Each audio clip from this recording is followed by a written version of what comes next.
전 지구적인 홍수 심판이 있은 이후에 아담에게 주셨던 그 축복이 노아와 그 남은 가족들에게 다시 한번 주어지게 되었습니다. 지난주일 말씀이죠. 8장 1절 2절 말씀을 다시 읽어보겠습니다. 시작. 하나님께서 노아와 그의 아들들에게 복을 주시며 말씀하셨습니다. 자녀를 많이 낳고 번성해 땅에 가득하라. 땅의 모든 짐승들과 공중의 모든 새들과 땅에 기는 모든 것들과 바다의 모든 물고기들이 너희를 두려워하고 무서워할 것이다. 이것들을 너희 손에 준다. 아멘. 방주에서 나온 노아의 가족들은 심판으로 파괴된 생태계를 복원할 사명을 가졌습니다. 방주에 있을 때는 하나님의 은혜로 구원받은 자가 되었지만 방주에서 나올 때는 하나님께서 새롭게 주신 문화 명령을 이룰 사명자로 마른 땅을 밟게 된 것입니다. 그들은 심판을 경험한 사람들답게 하나님을 경외하기를 힘썼을 겁니다. 또한 황폐한 그 땅을 다시 일구고 새로운 세상을 건설하기 위해서 힘을 다했을 것입니다. 하나님은 이와 같이 새로운 시작된 인류에게 보편 은총의 은혜가 세상 끝날까지 계속될 것이라고 약속했습니다. 봄과 여름과 가을과 겨울이 이어질 것이고 낮과 밤이 이어지게 될 것이다. 수고하고 땀 흘리며 모든 열매 소산들을 먹게 될 것이다. 보편 은총 가운데 악인이나 선인에게 햇빛과 비를 골고루 주시는 그 하나님의 은혜가 임할 것이라는 것을 약속하셨고 그 언약의 정표로 하늘에 무지개를 두셨습니다. 14절 15절도 읽어보겠습니다. 시작. 내가 땅 위에 구름을 일으켜서 그 속에 무지개가 나타날 때 내가 나와 너 사이에 그리고 모든 종류의 생물들 사이에 세운 내 언약을 기억하겠다.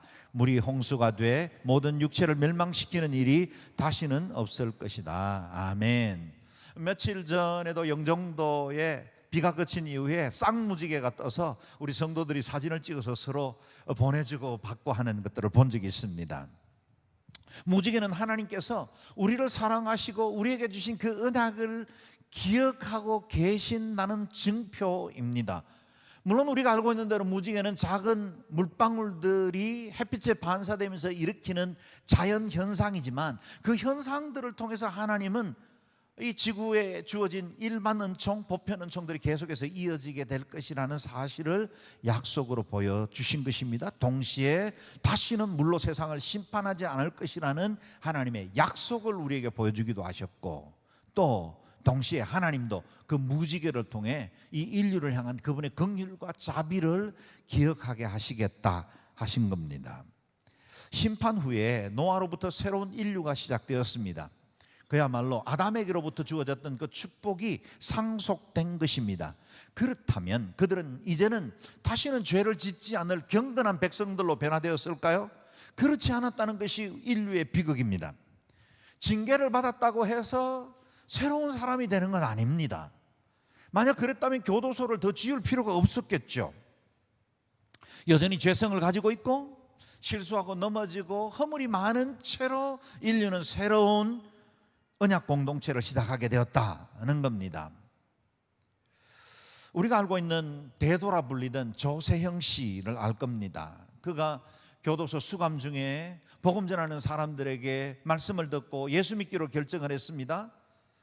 그래서 출감한 이후부터는 신앙생활도 열심히 했고 신학교도 다녔다는 보고도 들었습니다. 그리고 많은 교회에 다니면서 간증도 했답니다. 그러나 우리가 알고 있는 대로 그가 이전에 대도였다고 불림을 받았지만 점도둑이 되어 지금도 다른 사람들의 가정을 털다가 지금 1년 8개월간 수용 생활을 이어가고 있습니다. 한 사람이 변화받는다는 것이 얼마나 어렵습니까?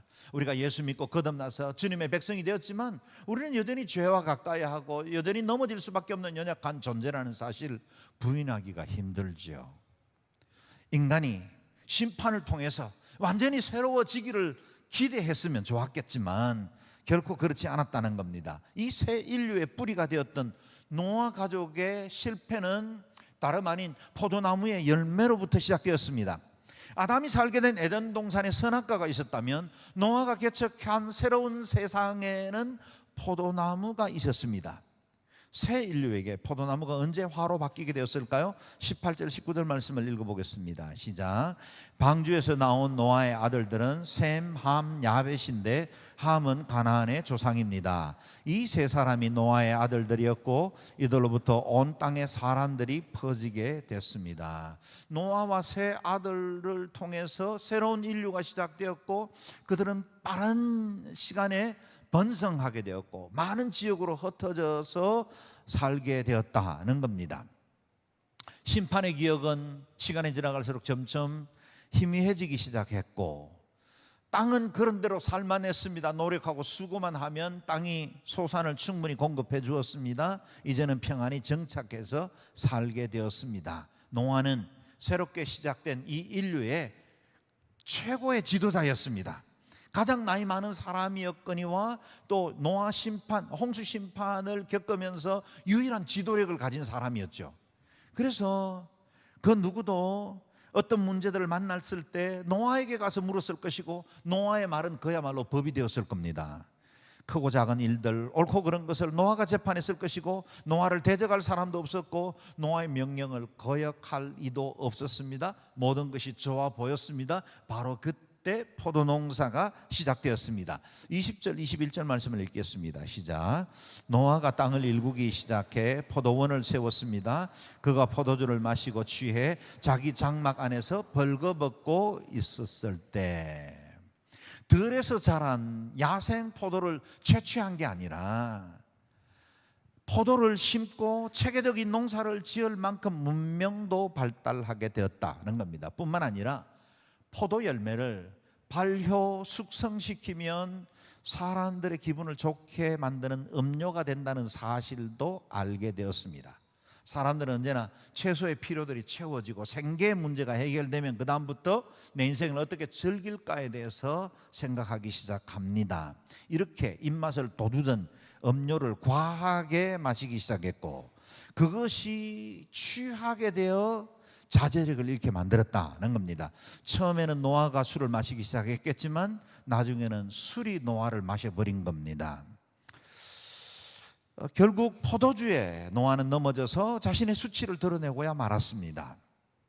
노아가 새로운 땅에 정착하여 넉넉하고 안정된 삶을 살기 시작했을 때 모든 것이 다 갖추어졌다고 여기게 되었을 때 그때 위기가 찾아왔습니다. 시험이 든 겁니다. 저와 여러분, 우리는 우리의 본향이 하늘에 있다는 사실을 늘 기억하며 살아야 합니다. 우리는 천성을 향하여 걸음을 옮기는 나그네들입니다. 이 땅에 뿌리를 내리면 안 됩니다. 이 땅이 모든 것인 줄 알고 살면 그때 작은 여우가 우리 삶에 슬며시 들어와서 우리의 가정과 우리의 삶을 황폐하게 만듭니다. 그리스도인의 위기는 언제나 본향을 잊어버릴 때 시작됩니다. 우리의 본향은 하늘에 속했습니다.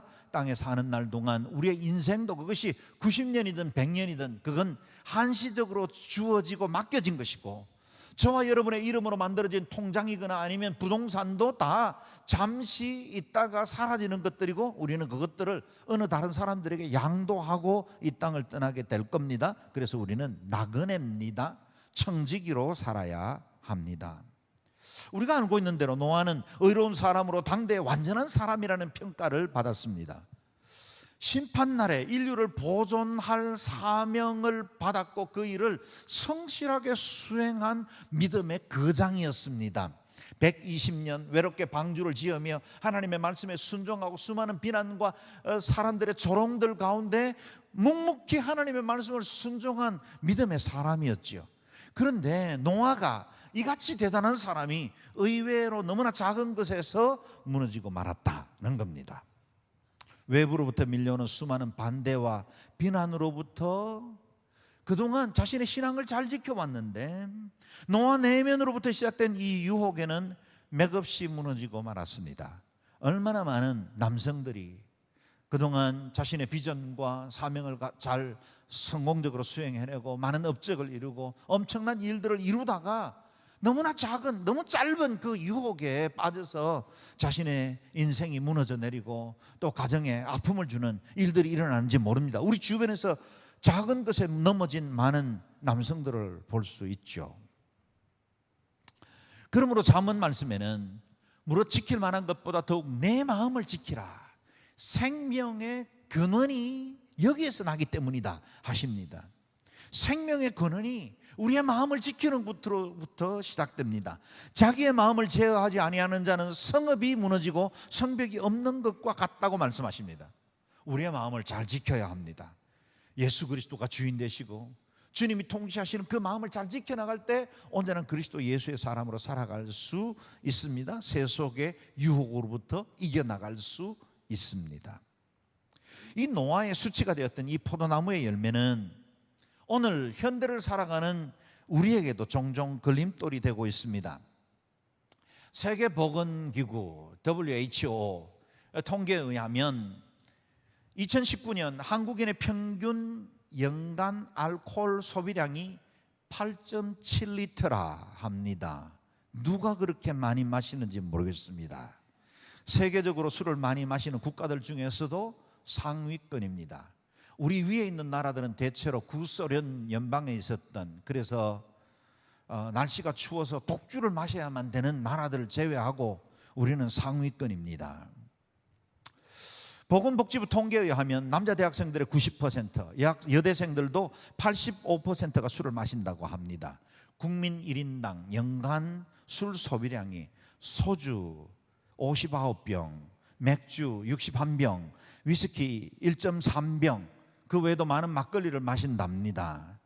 1년 내내 술 한 방울도 마시지 않는 저와 여러분도 이 통계 평균치에 들어간다는 걸로 감안을 하면 일반적으로 한국인들이 얼마나 많은 술들을 소비하고 있는지 짐작할 수 있습니다. 뿐만 아니라 점차 여성과 청소년들의 음주 인구가 늘어난다고 하니 정말 걱정스러운 일이죠.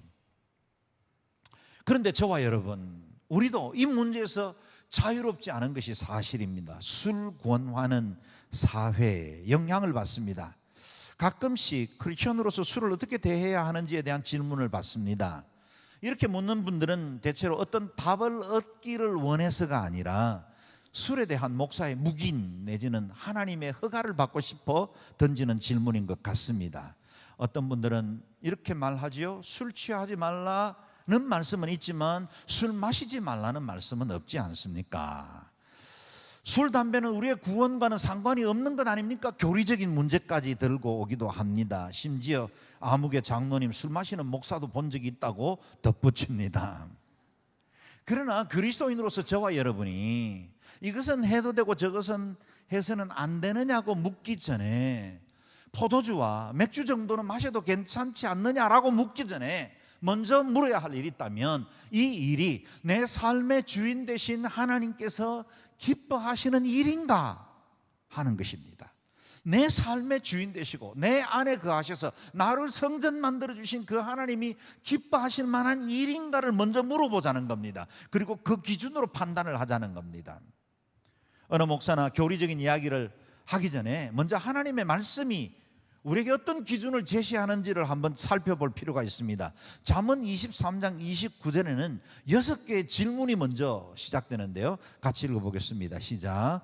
재앙이 누구에게 있느냐, 근심이 누구에게 있느냐, 다툼이 누구에게 있느냐, 불평이 누구에게 있느냐, 원인 모를 상처가 누구에게 있느냐, 충혈된 눈이 누구에게 있느냐. 이 6개 질문을 보십시오. 재앙과 근심과 다툼과 불편과 상처와 충혈된 눈이 누구에게 있느냐 물었습니다. 답은 단순합니다. 30절에 있죠. 술에 찌든 사람들, 섞은 술을 찾아다니는 사람들이다.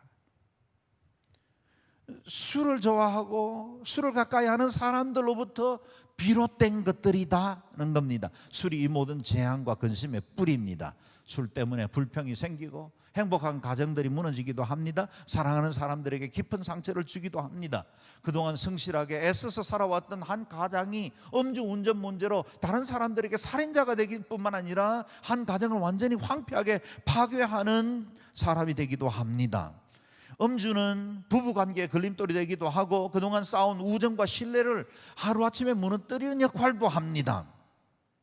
그 때문에 잠언의 말씀은 더욱더 강하고 단순하게 명령합니다. 31절에 보시면 포도주는 붉고 잔에서 번쩍이며 마실 때 좋게 넘어가니, 실제로 그런가요? 드셔보신 분들은 알죠. 무슨 말인지 실감 날 거예요. 아마 마실 때 기분 좋을 겁니다. 그런데 여기 오늘 본문 말씀은 너는 그것을 보지도 마라. 술 취하지 말라는 말은 있지, 술 마시지 말라는 말은 없지 않습니까? 그렇게 말씀하시는 분들에게 이 말씀으로 답을 드리고 싶습니다. 너는 그것을 보지도 말아라. 모함직하고 먹음직하겠지만 가까이 하지 말라는 겁니다. 술이 만약 좋은 것이면 성경이 금할 리가 있겠습니까? 우리의 건강과 행복을 파괴하기 때문에 해로운 것이니 경건에 이를 수 없게 만드니 술을 금하라 라고 하시는 겁니다. 32절 33절은 더욱더 강하게 경고하시죠. 같이 읽어봅니다. 시작. 결국에는 그것이 너를 뱀처럼 물고 독사처럼 독을 쏠 것이다. 내 눈이 외간 여자를 보고 내 마음이 타락하게 할 것이다. 독사에게 물리면 서서히 독이 퍼져서 온몸을 마비시키듯이 술이라는 독도 그 술에 물려버리면 서서히 우리의 행복을 마비시켜버립니다. 술에 취하면 양심도 부부의 대의도 마비되어 버리고 음행에 빠집니다. 수많은 남성들이 술 1차, 2차, 3차 가다가 거짓하잖아요. 그래서 가장 사랑하고 가장 귀히 여겨야 할 남편과 아내들에게 깊은 상처를 남기고 있지 않습니까? 뿐만 아니라 이 술의 독은 우리에게 들어오기 시작하면 삶이 흔들리고 망해가면서 또 그것을 깨닫지조차 못하게 만듭니다. 34절 35절 말씀을 읽어보겠습니다. 시작. 너는 바다 한복판에 누운 것 같고 돛대 꼭대기에 누워있는 것 같을 것이다. 그러고는 아무리 때려봐라 내가 아픈가, 아무리 때려봐라 내가 고통을 느낄 수 있나, 내가 언제나 깨어서 다시 술을 마실까 할 것이다. 삶의 방향을 잃어버린 것입니다. 감각이 상실된 겁니다. 분별력을 잃었습니다. 감정을 제어할 능력을 사라져버린 것입니다. 실수합니다. 난폭해집니다. 다른 사람들에게 해를 끼치고도 자신은 아무런 잘못이 없는 것으로 술에다가 핑계를 대버립니다. 여러분, 우리나라 법에도 술이나 아니면 마약이나 다른 것으로 인해서 사고를 치면 그것에 대해서 정상 참작을 하더라고요. 여러분, 술 마신 사람이 누굽니까? 또 그렇게 자신이 이렇게 넘어진 사람이 누굽니까? 자기 자신 아닙니까? 그것에 대한 책임은 응당 물어야죠. 그런데 오히려 술 힘을 빌어서 서로 싸우기도 하고 분란이 생기기도 하고 관계가 깨떨어지기도 한다는 겁니다. 무엇보다 술 취한 채로 운전대를 잡는 사람이 적지 않은 것 같습니다. 제가 아버지 학교 강의를 많이 다녔는데 그때 형제들이 소그룹을 만들어서 이야기할 때 자기 삶을 나누면서 술 취한 채로 운전대를 잡은 이야기들이 고백되는 걸 많이 들었습니다. 정말 위험한 일이죠. 요즘은 그나마 처벌이 강화되고 대리운전 같은 제도가 있어서 예전보다 많이 좋아진 것은 사실입니다. 그러나 우리가 알고 있는 대로 하루가 멀다 하고 뉴스상에 음주운전으로 인해서 생긴 여러 사고들에 대해서 보도하고 있지 않습니까? 음주운전을 살인미수로 여기고 있는 세대입니다. 절대로 있어서는 안 됩니다. 자신뿐만 아니라 다른 사람에게 큰 불행을 안겨주는 일이죠. 하물며 빛의 자녀들인 그리스도인에게는 결코 용납할 수 없는 죄악입니다. 참으로 가족을 사랑한다면, 참으로 하나님을 사랑하는 사람이라면 우리 안에 설거머니 틈타려고 하는 이 작은 여우에 대해서 단호하게 경계하고 멀리할 수 있어야 합니다. 깁슨이라는 시인이 내가 누군지 맞춰보라는 재밌는 제목의 시를 지었습니다. 답은 여러분 다 알고 있는 겁니다. 한번 들어보시겠습니까? 나는 역사상 최대의 범죄자이다. 나는 세계 모든 전쟁터에서 죽은 사람보다 더 많은 인명을 살해했다. 나는 수백만의 가정을 불행하게 만들었으며 야망에 넘치는 젊은이들을 아무 소망 없는 기생동물로 추락시켰다. 나는 슬기로운 사람을 바보로 만들었고 어리석은 추태를 부리게 했다. 버림받은 아내를 내가 알고 굶주린 어린아이들도 나를 안다. 폐가 망신한 아들을 가져서 슬픈 부모들이 나를 알고 있다. 나는 이미 수백만을 죽였고 앞으로 더 많이 죽일 것이다. 내가 누구인지 맞춰보라. 우리가 알고 있는 답이지요. 술을 빗대어 노래한 것입니다. 그래서 잠언 23장 20절은 술을 즐겨하는 자와 고기를 탐하는 자로 더불어 사귀지 말라고 냉혹하게 말씀하십니다. 저도 그리 몸에 좋지 않은 커피나 콜라 쉽게 끊지 못합니다. 때로는 식탐 때문에 음식을 자제하지 못할 때도 있습니다. 그래서 술을 끊지 못하는 분들의 마음 한편 이해도 합니다. 그러나 나 자신뿐만 아니라 우리 가정에 큰 해악을 끼칠 수 있는 것들에 대해서 여러분 도전합니다. 보다 더 단호하셔야 합니다. 오늘날 교회가 너무 많이 이 술에 대해서 너그러워져 버렸어요. 처음 복음을 받았을 때 이 땅에 그 박해와 가난 중에 신앙생활을 지킬 때만 해도 우리가 이 술에 대해서는 단호한 태도를 거쳤고, 술을 끊지 않으면 세례를 주지 않았고, 술 마신 게 발각되면 성찬을 정지하기도 했습니다. 그런데 오늘날 우리는 너무 술에 대해서 너그러워 버렸어요. 여러분, 제가 오늘 이 강단에서 여러분들의 사정과 입장들을 다 이해하면서 술 마셔도 괜찮다라고 말하는 게 좋겠습니까? 하나님의 말씀이 그 많은 것에 대해서도 저는 그냥 우리 인간들이 그럴 수밖에 없으니까, 우리 환경이 그러니까, 세상 다 그렇게 하는데 뭐 일반적으로 그렇게 살아가는데 뭐 그러니 우리도 이렇게 살자고 제가 말하는 게 맞겠습니까? 우리의 자신뿐만 아니라 우리 가정의 파괴, 행복을 파괴하는 이 일에 대해서 여러분 쉽지 않지만 결단해 보십시오. 그리고 하나님께서 여러분의 결단을 도와주실 줄로 믿습니다. 노아는 이루었다고 생각하는 점에 취했고 수치를 드러내게 되었습니다. 이로써 자기 자신뿐만 아니라 자손들에게까지 큰 화를 입히고야 말았습니다. 22절 23절 말씀을 읽겠습니다. 시작. 가나안의 조상인 함이 자기 아버지가 벌거벗은 것을 보고는 밖에 있던 다른 두 형제에게 이 사실을 말했습니다. 그러자 셈과 야벳은 겉옷을 어깨에 걸치고 뒷걸음으로 들어가서 아버지의 벌거벗은 몸을 덮어주었습니다. 그들은 아버지가 벌거벗은 것을 보지 않으려고 얼굴을 돌렸습니다. 아마도 둘째 아들이었을 함이 아버지의 벌거벗은 수치를 보게 되었습니다. 그리고는 밖에 나와 다른 두 형제 셈과 야벳에게 이 사실을 말했죠. 셈과 야벳은 지혜롭게도 이불을 등에 메고 뒷걸음질 쳐서 아버지의 수치, 허물을 덮어주고 나왔습니다. 이 단순해 보이는 이 일이 이후에 자손들의 미래를 복과 저주로 나누는 계기가 되었다. 이게 얼마나 우리에게 큰 도전입니까?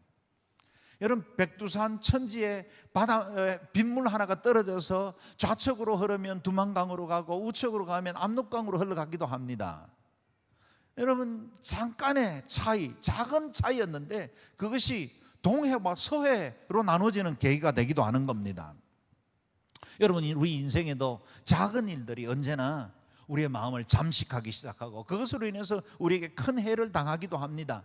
냉수 한 그릇 대접하는 이 작은 충성과 사랑이 우리 주님께는 큰 상을 받기도 합니다. 상과 벌이 큰 것 때문에 일어나는 것이 아니라 작은 것으로부터 시작된다는 사실입니다. 24절에서 27절 말씀 읽어보겠습니다. 시작. 노아가 수리께에 자기 작은 아들이 자기에게 한 일을 알게 됐습니다. 그래서 노아는 말했습니다. 가나안은 저주를 받을 것이다. 가나안은 가장 낮고 천한 종이 돼 그의 형제들을 섬기게 될 것이다. 그리고 노아가 다시 말했습니다. 셈의 하나님 여호와를 찬송하리니 가나안은 셈의 종이 될 것이다. 하나님께서 야벳을 크게 일으키셔서 그가 셈의 장막에 살게 되며 가나안은 그의 종이 되게 하실 것이다. 아멘. 우리는 본문을 읽으면서 의문이 떠오릅니다. 아비의 하체를 본 것이 그렇게 큰 잘못이란 말인가? 딸밖에 없는 저는 대중목욕탕에 갈 때마다 아버지와 아들이 같이 등 밀어주는 걸 보면 그렇게 부러워합니다. 그 하체를 다 보는 거죠.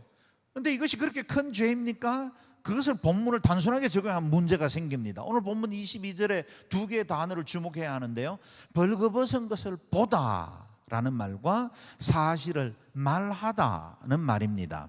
보았다는 말 히브리어 라는 단순히 눈으로 사실을 본 것을 말하는 것뿐만 아니라 주의를 기울이다, 경험하다는 뜻을 가지고 있고, 말하다는 말의 나가드라는 말은 본래 의미는 반대편에 서서 담대하게 주장하다 그런 뜻입니다. 그 외에도 설명하다, 확실히 증명하다, 고발하다 그런 뜻을 가지고 있습니다. 그저 단순히 보았고 그것을 말해 준 것에 그치지 않은 것이 아니라 아버지의 수치를 드러내고 정죄한 것입니다.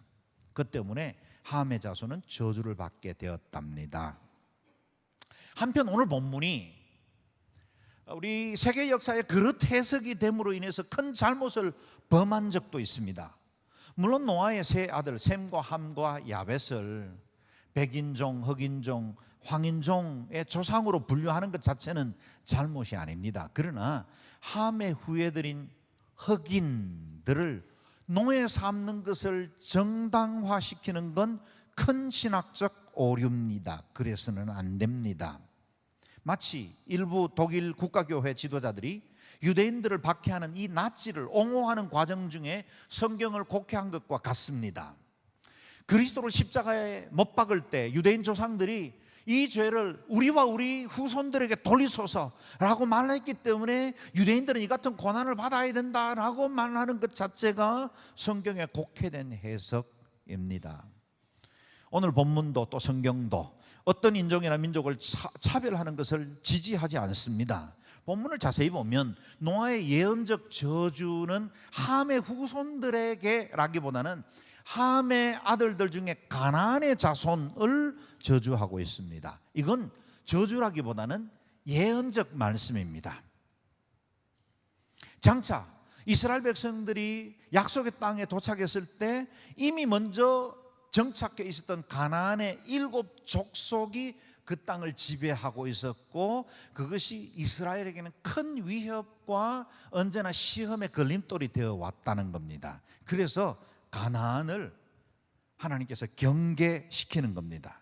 뿐만 아니라 큰 그림에서 보면 노아의 이 축복과 저주의 말은 곧 예언적인 선포로 셈의 후손인 아브라함, 그 가정과 가문을 통해서 메시아 되신 예수 그리스도께서 오셨고, 셈의 후손 예수 그리스도의 장막을 통해서 모든 인류를 복받게 한 겁니다. 그래서 야벳은 지금의 우리가 알고 있는 서구 사회죠. 백인들입니다. 그 야벳의 후손들은 크게 부흥하고 성장하고 산업과 경제 발전을 이루었지만 다 그들은 그리스도의 장막, 예수 그리스도의 장막 안으로 들어오게 되었다는 예언적 말씀이라고 보겠습니다. 뿐만 아니라 이스라엘 백성들이 장차 가나안에 정착하게 되었을 때 그곳에 먼저 정주하여 살고 있었던 그 가나안 사람들의 문화를 따르지 말라는 경고의 말씀이기도 합니다. 예방주사입니다. 실제로 농경사회인 가나안 족속들이 섬기던 신들은 바알과 아세라입니다. 남신과 여신의 교합이 곧 하늘로부터 내리는 비고, 그것이 풍요와 다산을 준다고 믿고 있었습니다. 그래서 이스라엘 백성들에게는 너무나 매력적인 종교가 된 겁니다. 그래서 이스라엘이 그 땅에 정착해서 성전 중심의 신앙생활을 할 때도 수많은 산당에서 그리고 푸른 나무 아래서 간음이, 음행이 행해지던 이유가 이 가나안의 종교를 따랐기 때문이라는 겁니다. 그래서 하나님이 오늘 본문 말씀을 통해서 가나안과 너희들의 인생은 다르다는 차별성을 분명하게 말해주고 있는 겁니다. 우리는 하나님의 백성들입니다. 이 땅의 문화를 경계해야 합니다. 우리는 혈통적으로는 셈족에 속해 있습니다. 복받은 셈족이죠. 그러나 한민족이 셈족인 것보다 더 중요한 것은 우리는 셈의 장막 안에 거하게 되었다는 거예요. 예수 그리스도를 나의 구주로 믿고 우리가 그리스도의 공동체의 일원이 되었다는 겁니다. 그렇다면 우리는 정착민인 이 가나안의 문화, 풍속을 따라서는 안 됩니다. 땅의 문화를 경계해야 합니다. 이 땅의 문화, 세속적 즐거움을 거절해야 합니다. 우리가 너무나 잘 알고 있는 로마서 12장 말씀이죠. 마음에 새김에 다시 읽어보겠습니다. 시작. 여러분은 이 세대를 본받지 말고 오직 마음을 새롭게 함으로 변화를 받아 하나님의 선하시고 기뻐하시고 온전하신 뜻이 무엇인지 분별하도록 하십시오. 아멘. 마음을 새롭게 해야 합니다. 이 세대를 본받지 말아야 합니다. 하나님의 선하시고 기뻐하시고 온전한 뜻이 무엇인지를 먼저 추구하는 사람들이 되어야 합니다. 아마도 오늘 설교 우리 중에 많은 분들에게는 부담이 되기도 하고 불편하기도 했을 겁니다. 그러나 여러분, 이것이 단순한 부담으로 그치지 않고 여러분 인생의 도전이 되었으면 좋겠어요. 이와 같은 사소한 문제, 세상적인 즐거움 때문에 내게 주어진 고귀하고 아름다운 이 경건의 삶을 포기하지 않겠다는 결단이 있었으면 좋겠습니다. 그래서 이 본문을 통해 더욱더 하나님 경외하기로 결정하고, 이전에 좋던 것 이제는 값없다고 말하기를 원하고, 내가 이전에 추구하던 내 삶의 모든 습관들로부터 돌아서겠다고 결단하는 그런 시간들이 되기를 바랍니다. 오늘 본문을 통해서 우리에게 주시는 마지막 메시지는 서로의 허물을 알게 되거든 뒷걸음쳐 가서 덮어라는 겁니다. 교회는 천국의 모형이긴 하지만 천국은 아닙니다.